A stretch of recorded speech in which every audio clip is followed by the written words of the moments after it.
All right. Hello there, everybody. Due to not a popular demand, but a demand from a few people, I'm going to start doing kind of a commentary over these videos. One, it depends on how long they are, and it depends on what I'm building, and it depends on what I have to talk about.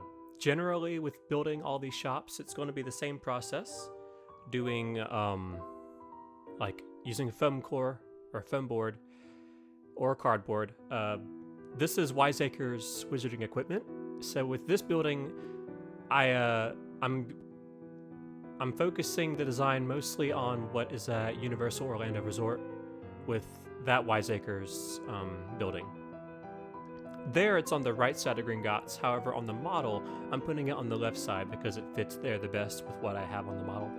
So with how this building is designed, I had to look at it, and since it's kind of organic in shape, I decided to go ahead and use the foam board because I could cut it, and then what I'm doing here is I'm bending it and curving it to an organic shape and then gluing it.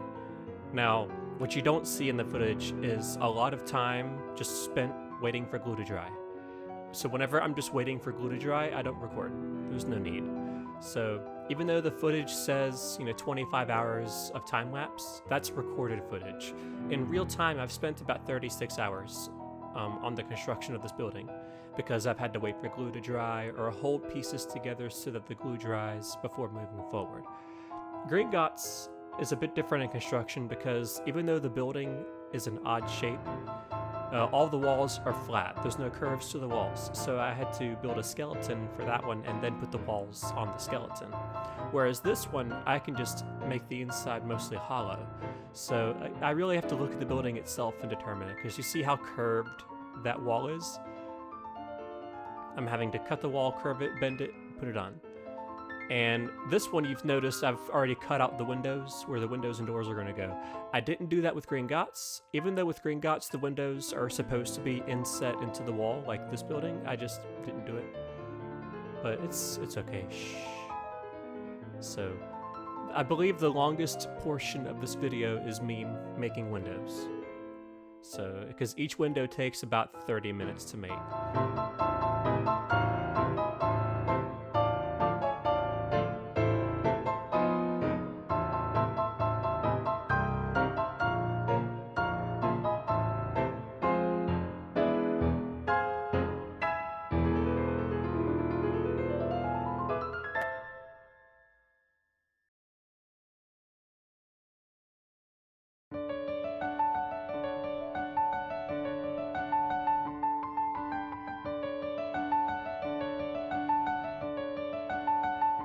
Alright, so here you'll notice I'm cutting off the back portion of the building. That's because I did a lot of test fits on the model with Gringotts, and I made the street between Gringotts and Wiseacres too narrow. So I've decided it's best to go ahead and cut off the back portion of the building, make it smaller, so that I'll have more room on the street itself between the two buildings. Because if I didn't cut that off, basically the top portion of this building was touching Gringotts, so I had to do something about that. And now what I'm doing is I'm using cardstock and redrawing each wall, and I'm going to cut cardstock and then glue it onto the walls. Because when you bend a foam board, it creates creases and folds in the foam board itself. And this building is mostly meant to be, I think, a plaster building, so it has to be smooth. So that's what I'm doing. I'm essentially redrawing each wall on paper and then gluing the cardstock to the walls to make the walls look smooth.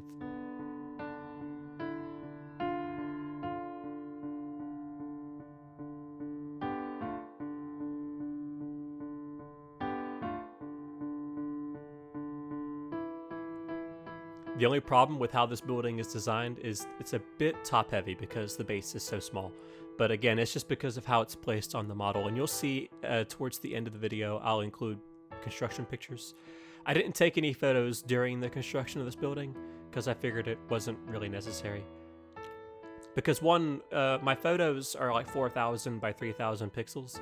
So whenever I put those in the timeline in Premiere Pro, my computer can't handle it when it's exporting video at 8,000 times the speed, plus these high-res photos, and it keeps crashing. So what I've had to do, with Gringotts in particular, since I had photos of the construction in the video itself, I had to export the footage sped up first in segments, because that was like 80 hours of footage. And then I had to put it back in the timeline again and then re-export, so that way it could export properly. All right, so here you see now I'm finally building, there's 3 doors on the building, so I'm building all 3 doors. With this, I think I use only cardboard specifically. The cardboard I'm using in particular is cardboard from, you know, like cereal boxes, food containers, things like that, where it's really condensed cardboard. I have a little bit of the cardboard that has the ridges, but I don't think I'll be using any of that unless I absolutely have to. I try not to use that kind of cardboard unless what I'm working on calls for that kind of texture specifically. So in other news, I should be going back to work at SeaWorld within the next few weeks, hopefully. They haven't sent me an email yet asking me to come back because I'm on temporary furlough. So I'm waiting for that email to come back, and hopefully I'll get it soon because I really miss going to work. But in the meantime, I've been trying to get as much of this model done as I can. I could be doing more each day than what I am doing, but you know, I have to mix other aspects of my life in here somehow, not just strictly on my bed in my room working on the model. Every now and then you may see the camera move up and down. That's because I do share the room. I have a roommate, and I would rather him not be in the frame, so that's why I try to focus it down on the bed when I can. For the windows, I am using a mix of the Canson board, excuse me. It's Canson board, which I think is a really expensive mat board, but it's really great for making thicker pieces of molding, or if you need the backing of a window. So I use the Canson board, which is the black that you see there. One side's black, one side is white. So I'm using the black side for what you see through the window, since I'm not doing the interior. And then I glue that, and then I glue a piece of plastic to that. I need to start scratching the plastic so that way you can actually see the window itself. So on the buildings I'm going to make in the future, you'll see that I'm going to scratch the plastic to make it show up better in the light.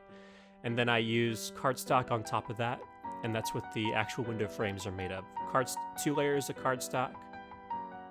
Or no, excuse me, for the windows in the bottom, it's 1 layer of cardstock, and then 2 layers of cardboard around the edges for the window frame itself. The windows on the 2nd, 3rd, and 4th floor are, they're double pane windows, so like you're supposed to be able to open up the bottom layer of the window, so it's going to be 2 layers of cardstock. I don't have any close-ups of it until the end of the video, unfortunately.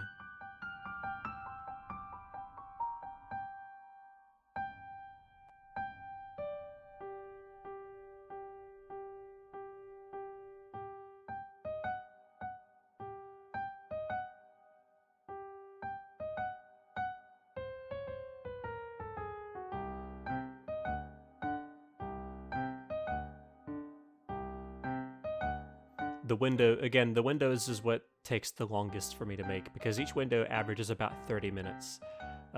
It also depends on how many pieces I'm having to cut out. Like here, I'm having to cut out all these little rectangles for the window, so it takes such a long time. Like Gringotts, there's, 2, 4, 6, 8, 10, 12, 21, 22, 23 windows and a door. And that took quite a long time to do, and it's very tedious, and like my finger hurts from just using that X-Acto blade so much, having to put a lot of pressure on it.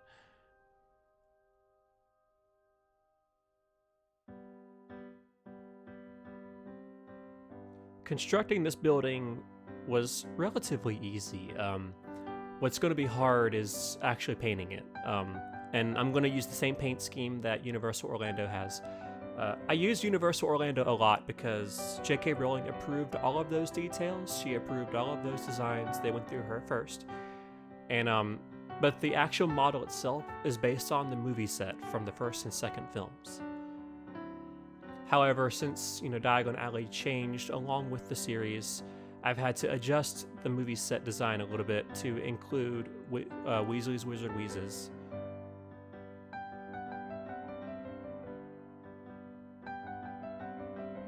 So I've had to make some small adjustments to the actual design of the set, movie set design, but it's nothing really too noticeable, so it should be all right. Now I also had to widen the street itself a bit because it was too narrow and you wouldn't be able to look in and see all the details of the shops. This model I'm building this for a friend of mine in Virginia, and once it's finished, I'll be shipping it up to Virginia.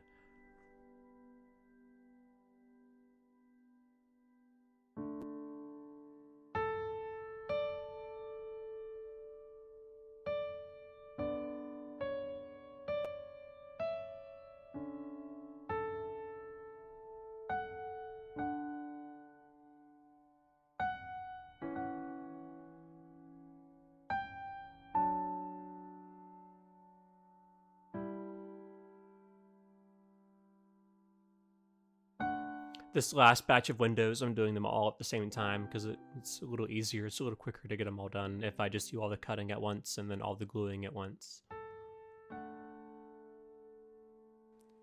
My client originally asked me if I could do LED lighting inside of all the buildings. However, I don't have experience with LED lighting or soldering, so I'm scared. I need to practice with it first in, like, not in a model or anything, because I don't want to get it put together and then he get it and then turn the lights on and then it catch on fire. So I need to do practice. I need to do some practice with LED lights before I actually implement it into a model of this size. This is my second largest model that I've built. My biggest model that I've ever built so far is on display at Carowinds in Charlotte, North Carolina. It's a model of their old front gate entrance. And I have videos of that on the channel. They're not that great a quality in editing, so excuse that if you ever watch it. I've also built a model of Hogwarts in the past. It's on my channel. Again, ignore the quality of the video because the camera back then I had was an older camera. I couldn't do close-up shots with it, and I don't have that model anymore, so I can't reshoot it.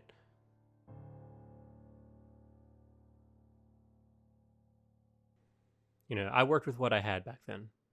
Now, that model of Hogwarts I built as just a little project in high school, and the local art museum where I'm from wanted to put it on display for a show, and I actually had to send a letter to Warner Brothers to ask permission to do that, because it was going to be on public display. Likewise, if I were to send this model of Diagon Alley to Universal, I would probably have to get permission from Warner Brothers to do that. But since they already have a close connection with Universal, I'm sure they would have no problem approving it.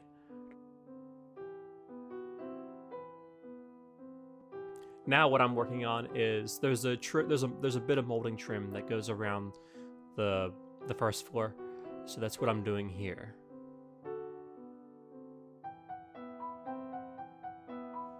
It's mostly just layers of cardboard, foam board, and Canson board.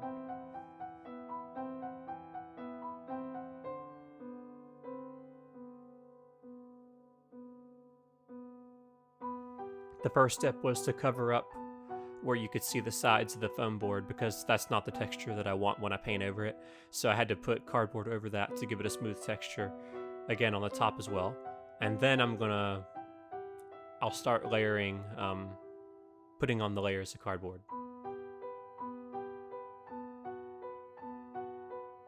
During this whole process, I was finally finishing up watching Orange is the New Black. I had started watching that show on Netflix like 3 or 4 years ago. And then I had a long break.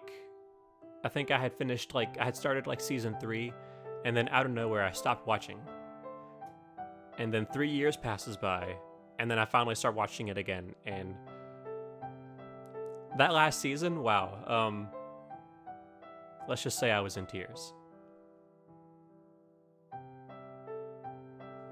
I think I'm going to try to start doing commentary for each of these videos. Again, it depends on how long it is. That's why I'm trying to keep these videos as short as possible. So, part 1 of this building, I think I'm going to split each shop into 2 parts. Part 1 like this, where I'm building it. Part 2, where I'm painting it. Like Gringotts took about 20-something hours to paint. I think, something like that. This building probably shouldn't take as long, but there's a lot of details in the paint itself. And there's some things that I still need to build for this building, but I can't yet because I have to paint it first before I build the other. There's things that hang off the side of the building, like there's like a flag and a poster that hangs off of the side, and there's some ironwork that comes out of the side of the building. There's some lamps that are on the building as well. I'm going to do all of that after I paint the building, and you'll see that in part 2 of this series, or of this building.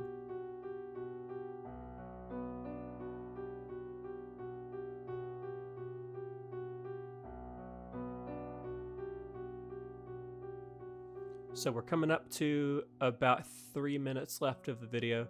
What you're about to see is me finishing up the trim on the roof, and then I'm going to get some more trim done to cover up the top of the foam core. Because again, that's the wrong texture. I need a smooth texture up there. And one of the last things you'll see me doing is getting a black backing put on the flat side of the building, the part that faces the edge of the model. I try to keep that all the same. And here I'm building, there's 2 A-frames above the doors. And that'll be, I believe, the last thing that I build. After this, I have some columns that I have to build.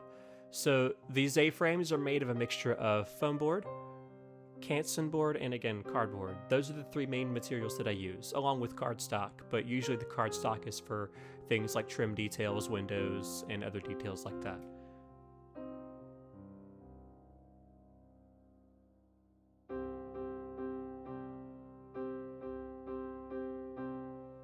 So the next thing you'll see, I cut it out, but I get up to go and put this on the model, because since on my model I didn't paint the cobblestones wide enough where this is going, I decided to go ahead and add a little sidewalk around the base of this building, which actually turned out to be a really good idea, and I'm happy that I did that. So you'll see here in a few minutes I'm going to get up to go and get that done. What I'm doing here is I'm building the base. There's the bases of each column, and I build that, get those done, and then here's that sidewalk I was talking about. I cut that out of Canson board, and then I shave it, rough it up, and then I cut the sidewalk brick textures into it. That way when I paint it, the paint can go into the creases. And yeah, so I get those mounted, and the last thing I do is I will be using some Sculpey, which is an oven-baked clay. It stays soft until you bake it, and even when you bake it, you can still sculpt it and carve at it if you need to. So what I do is I roll out the general shapes of the columns, bake it, and then carve it and get it in place, and that's the last thing that you'll see. So it's a process, and in part 2 I'll be painting this building. So yeah, until then, I've got some pictures at the end of this video of what the building looks like as of right now of this recording. And in the next video, you'll see me painting it, getting it finished, and putting it on the model. So thank you guys for watching, and I'll see you in the next video. Make each day count.